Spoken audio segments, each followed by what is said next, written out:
right? We desire to know what is that man made out of? And so we're going to look, what is true courage made out of? What does that look like in a person? And so to answer this question, let's introduce ourselves to the hero of the story. And keep reading. 1 Samuel 17, verse 12 says this, "Now David was the son of the Ephrathite from Bethlehem of Judah named Jesse. Jesse had 8 sons, and during Saul's reign was already an old man.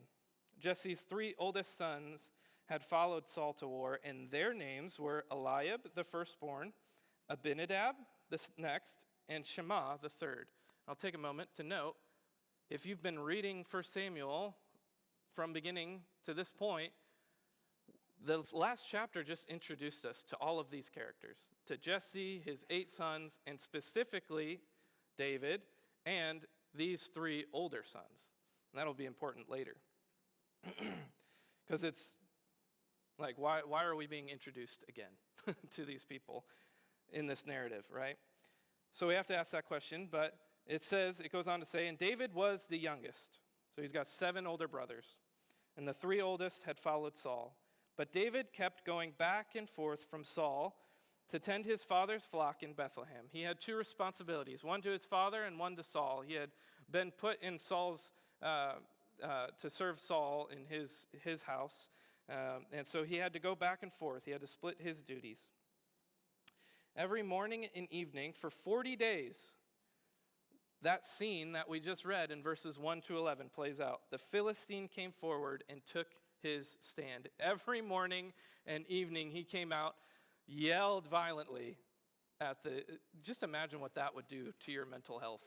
To wake up every morning to a 9-foot man trying to kill you and going to bed with him reminding you that he wants to kill you and make you his servant, right?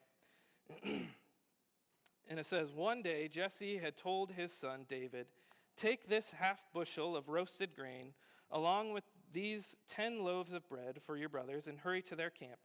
Also take these 10 portions of cheese to the field commander. Check on the well-being of your brothers and bring a confirmation from them. They are with Saul and all the men of Israel in the valley of Elah fighting with the Philistines." At least that's what they thought, right? Surely our army is fighting for us. They're not just staring at another army, right? Go ahead, go David. Do these things. So do you get the sense that we just entered the Shire? We just came from a nice we just entered a nice peaceful place. After the thunderstorm and lightning strikes and spittle flying and giant man, scary man on the battlefield making his challenge to the army. And now we see, and now David, he's at home doing his tasks. He'll run some errands. He'll go back and forth. But he's not, in the midst of the battle. And the narrative suddenly slows down, and we're taken from the valley of death to the green, peaceful pasture lands. And it's from this almost narrative whiplash that we get our first bit of detail about what true courage is made of, and it's that true courage is it's just made of ordinary stuff. There's nothing extraordinary mentioned here about David. He's the smallest.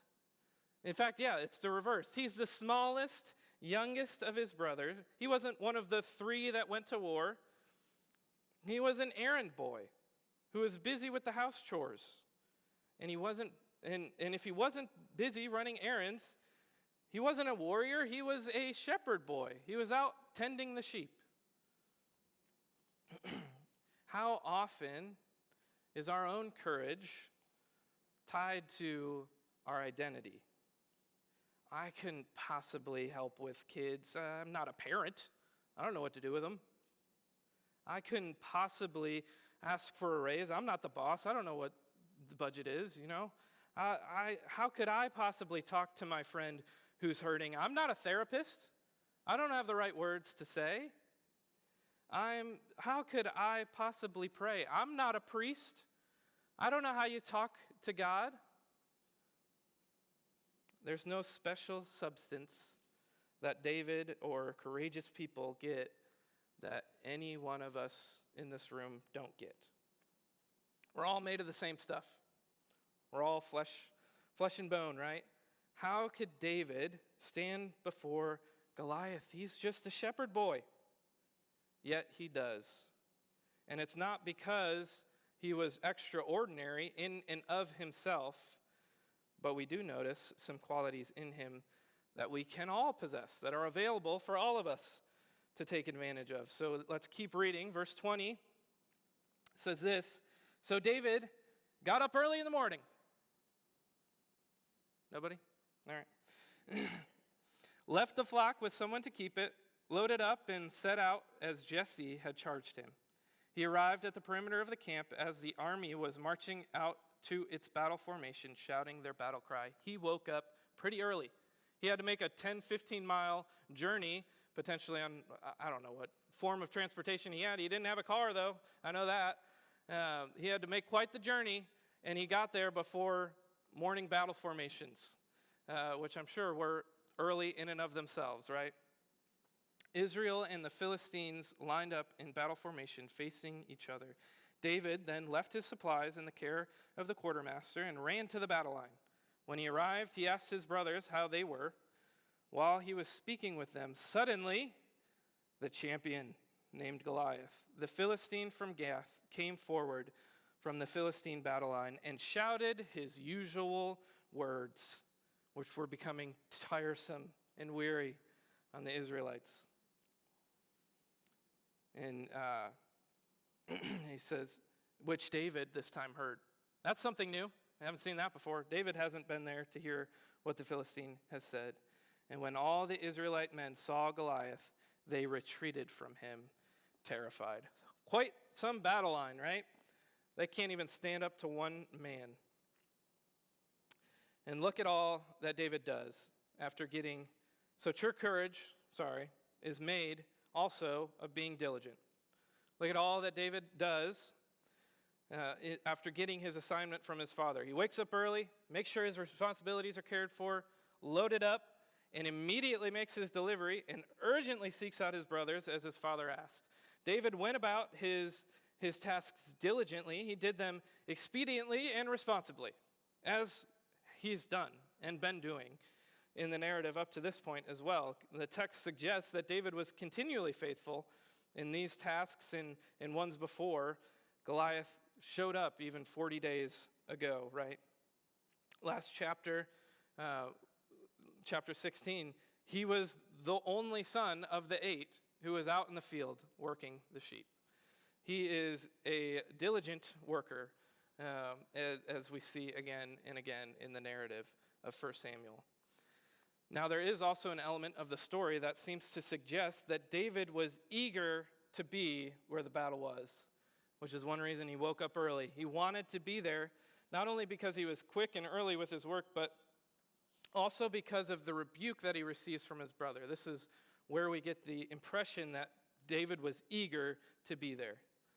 But we should note that David has been coming back and forth to the battle regularly in the past 40 days, and so he was likely hearing some murmurings of this terrifying figure.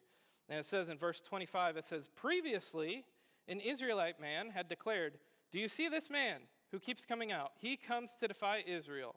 The king will make the man who kills him very rich and will give him his daughter. The king will also make the family of that man's father exempt from paying taxes in Israel. So the king's willing to pay for a champion if somebody would step up.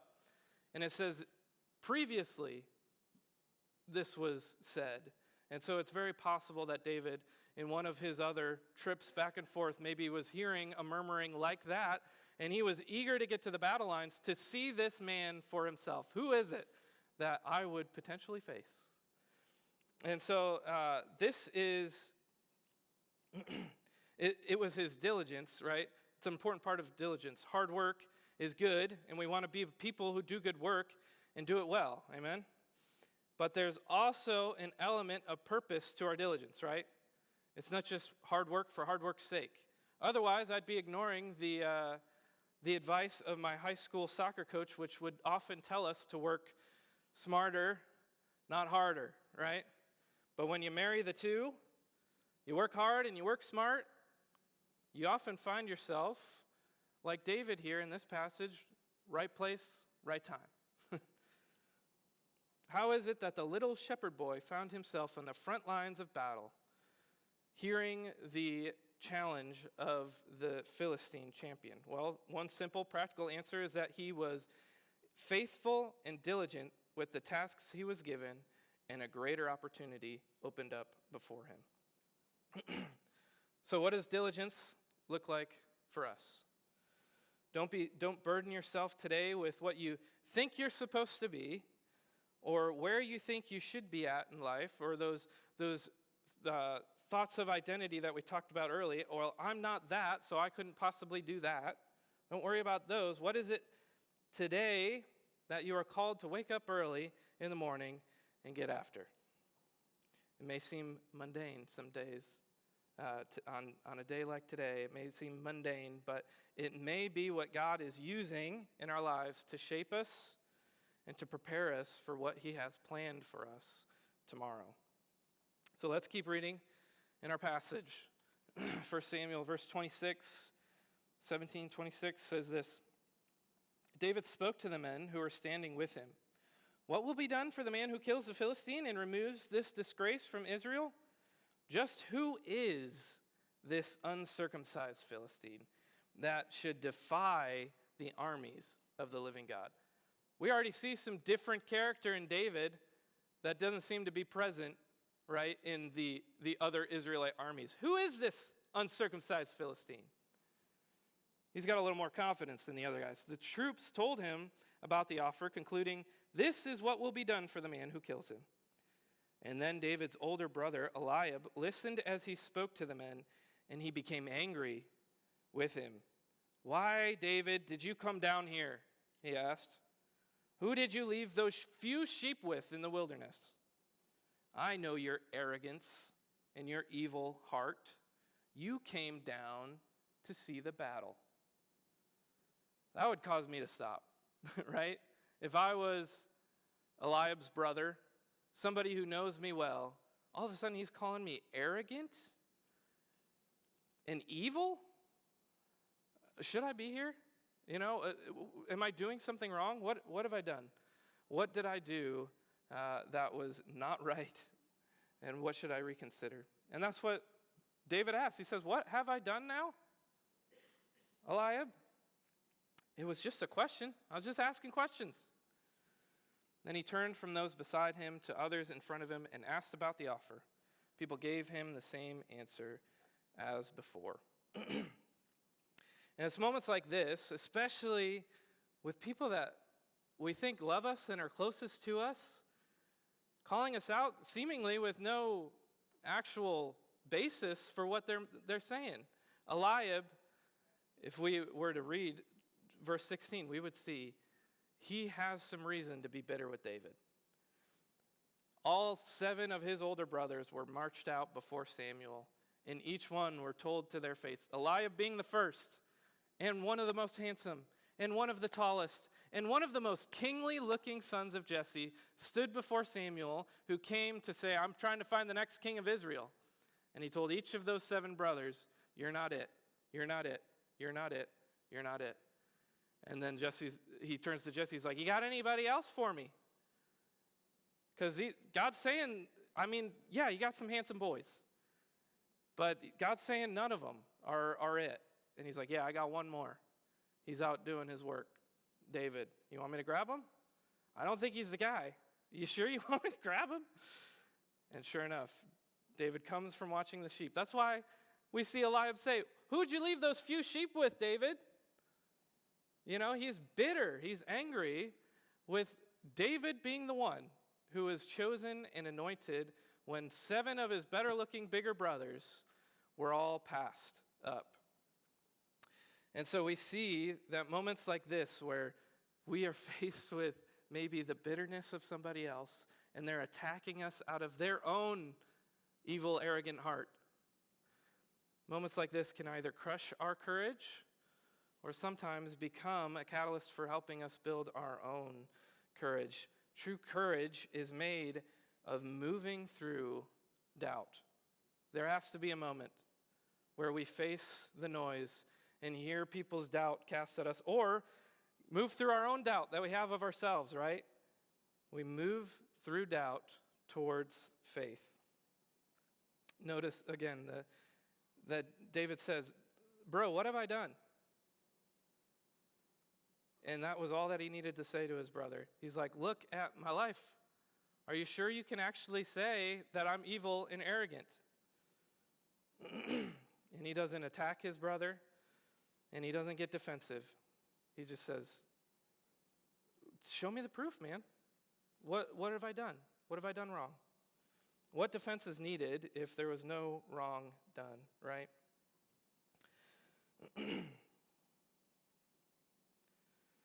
And so he attacks David out of his own, Eliab attacks David out of his own bitterness and jealousy against his brother. And often, again, we might lose our courage in a moment like that. If we face attacks like that, especially from those closest to us. And it's usually also not impossible to tell when maybe somebody's attacking you in that way, out of their own selfishness. But it is difficult not to take those attacks personally, right? And not allow them to affect the way we move forward. But David seems to sense this. And again, he doesn't get hostile. He just continues about his business. He continues asking questions. So if we're to be courageous people, we must realize that courage isn't about how well we argue with others. It's not about how good our defenses are of our own actions. It's not about how quick-witted we are or how many social media comments validate our opinions, right? Don't ratio me, twin? No? Nobody? Gen Z? Nobody? All right. How we respond to conflict has a direct correlation to the amount of courage we might possess. If we have been faithful in the tasks we've been called to do, again, what defense needs to be made? We see here David was an ordinary shepherd boy who is diligent in the responsibilities and tasks he was given, and wisely and confidently moved through the doubts that were hurled his way from those closest to him. And we continue to see these qualities as he moves forward towards the victory and displays for us, why is it that we today can have courage? What is it that gives us true courage? So 1 Samuel 17, verse 31 says this, what David said was overheard and reported to Saul, so that he, David, brought to him. So he had David brought to him. David said to Saul, don't let anyone be discouraged by the Philistine. Your servant will go and fight this guy. Fight that champion. But Saul replied, you can't go fight this Philistine. You're just a youth. And he's been a warrior since he was young. David answered Saul, your servant has been tending his father's sheep. Whenever a lion or bear came and carried off a lamb from the flock, I went after it, struck it down, and rescued the lamb from its mouth. If it reared up against me, I would grab it by its fur, strike it down, and kill it. Your servant has killed lions and bears. This uncircumcised Philistine will be like one of them, for he has defied the armies of the living God. David, in this moment, as he stands before King Saul, is reaping the benefits of his diligence. Because he took responsibilities as a shepherd boy seriously, he was able to face with confidence the new challenge that the Lord had put before him.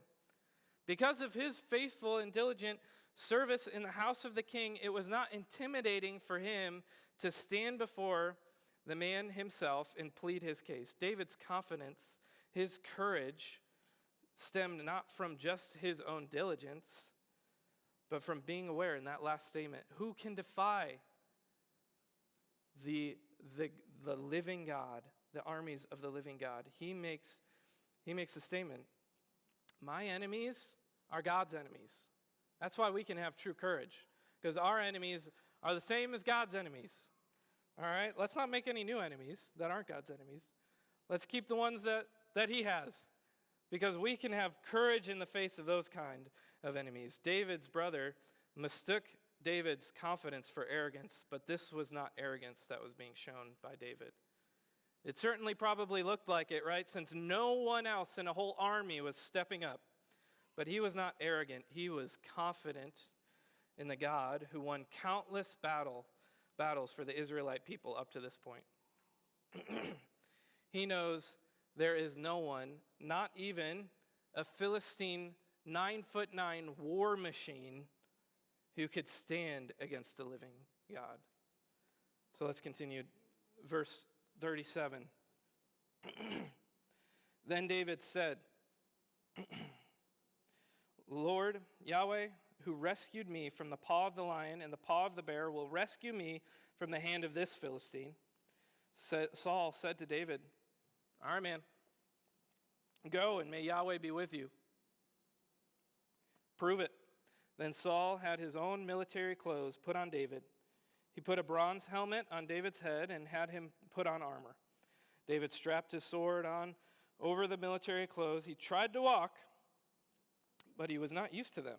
I can't walk in these, David said to Saul. I'm not used to them. So David took them off. He's heightening the odds, right, in Goliath's favor. Now he's not even armored. And instead, he took his staff in his hand, not even a pointy spear, and he chose 5 smooth stones from the wadi and put them in his pouch, in his shepherd's bag. Let's keep the humble origins going, right? This man's just a shepherd. Then, with his sling in his hand, he approached the Philistine. David did not ultimately place his confidence in his own skills and abilities. He also didn't place his confidence in his adornment of what he wore or an endorsement from the king. He didn't put his confidence in any of those things. He didn't, but in the Lord who had seen him through before, right? He saved me from the paw of the lion. He saved me from the paw of the bear. He'll do it again. He's done it before, he'll do it again. We can have confidence because God is with us. We can have true courage because God is with us.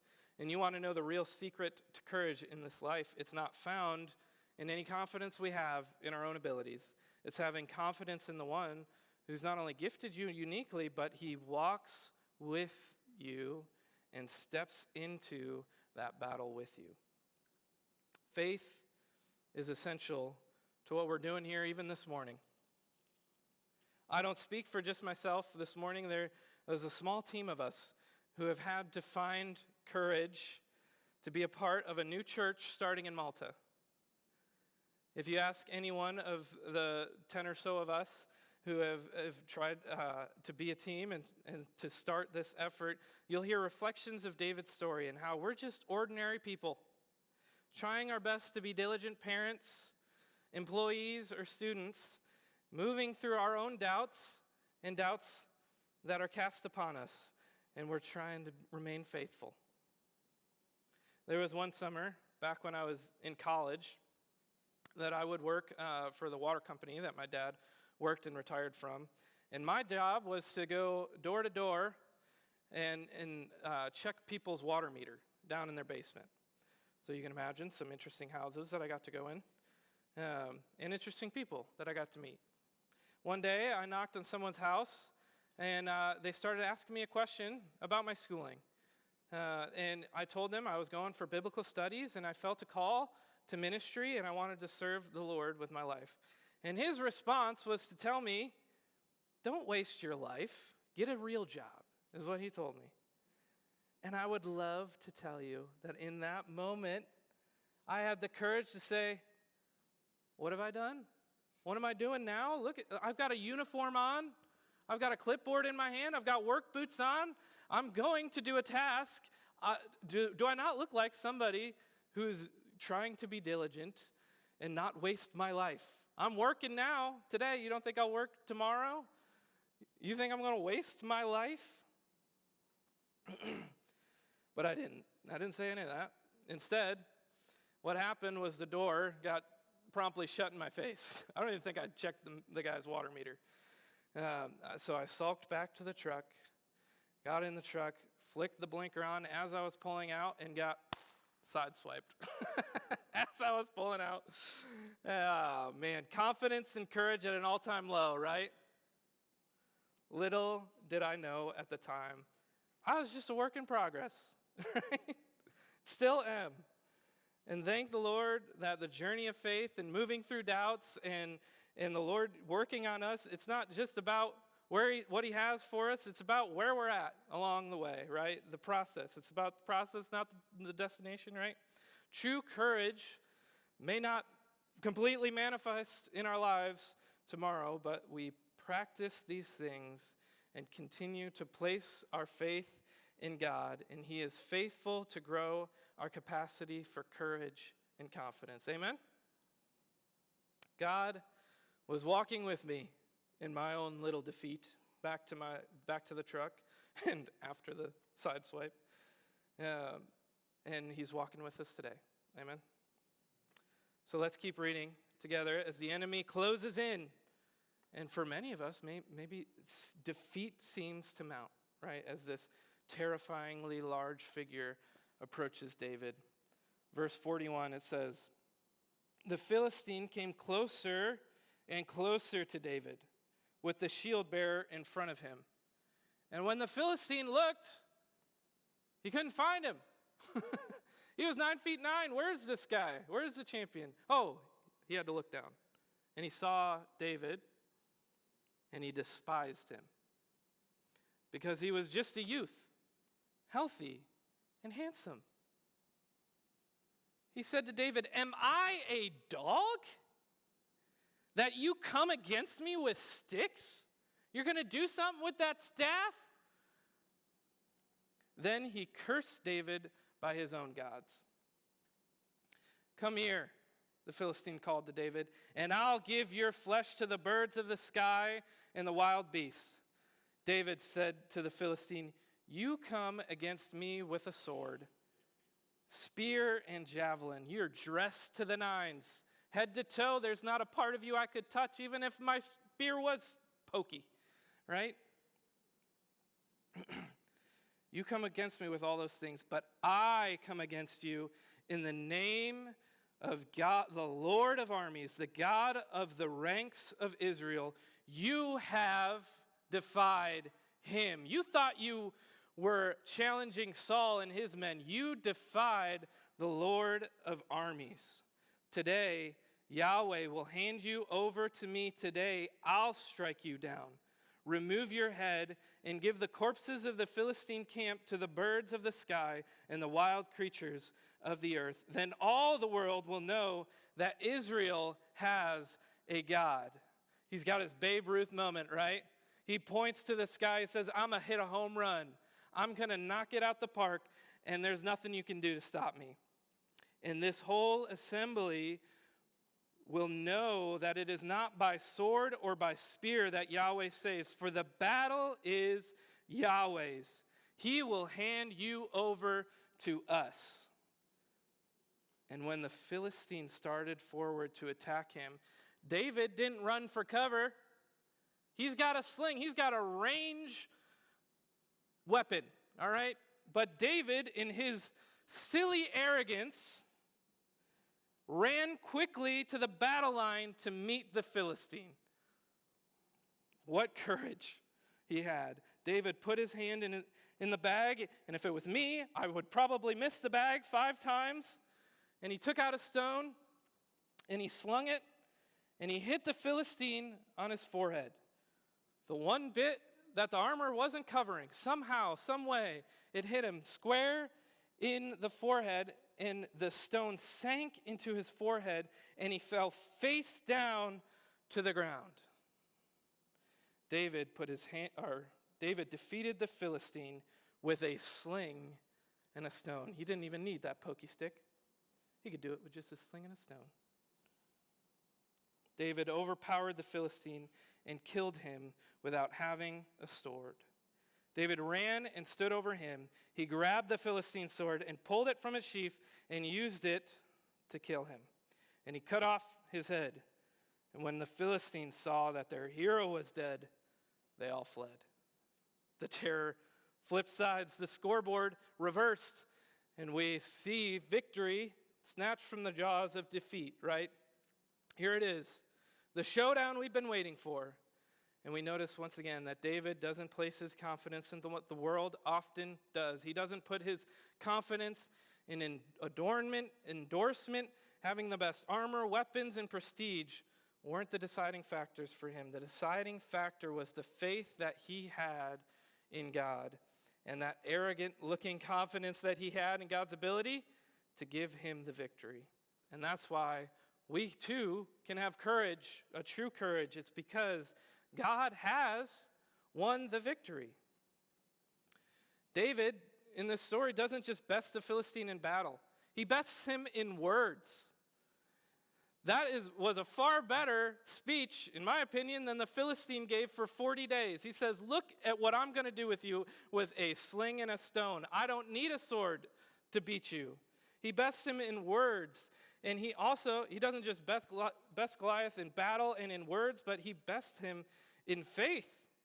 Goliath clearly had some sort of faith. He calls on the names of his God to curse David. He's so annoyed with him.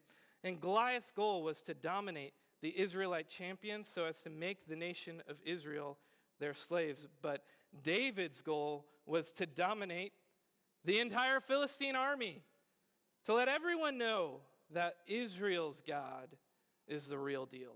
God is our true champion, the one of the in-between. Later in history, Israel, through years of disobedience and seeking other God, Israel finds themselves defeated and low, well past the time of David. Life is beyond intimidating for them. Their leaders have not only not stepped up, but they've led the people astray, and success seems truly impossible. Yet in the face of their despair, we get these select words from the prophet Jeremiah in chapter 50, verses 33. It says, "This is what Yahweh of armies says, Israelites and Judeans alike, they've been oppressed. They've lost their courage. All their captors hold them fast. They refuse to release them. But their Redeemer is strong. Yahweh of armies is his name. He will fervently stand in the in-between, champion their cause, so that he might bring rest to the earth, but turmoil to those who live in Babylon. He will overcome Israel's enemies." And then in verse 44, look at this. He says, "Look, it will be like a lion coming from the thickets of the Jordan to the watered grazing land. I will chase God. He will chase Babylon away from her land in a flash.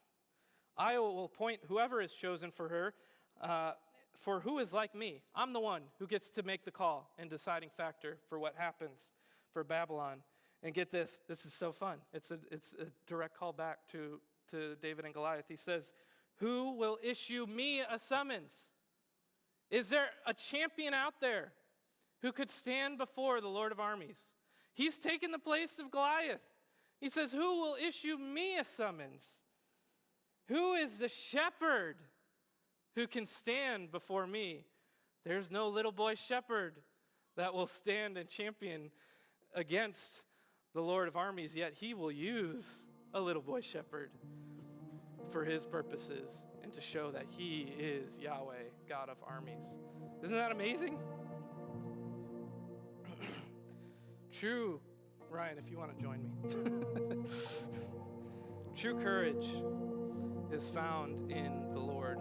Whatever your battle might be this morning, do you know that you have a God who stands in the space in between for you? He wants to be your champion and win the battle for his glory and for our courage. Would you place your faith in a God like that.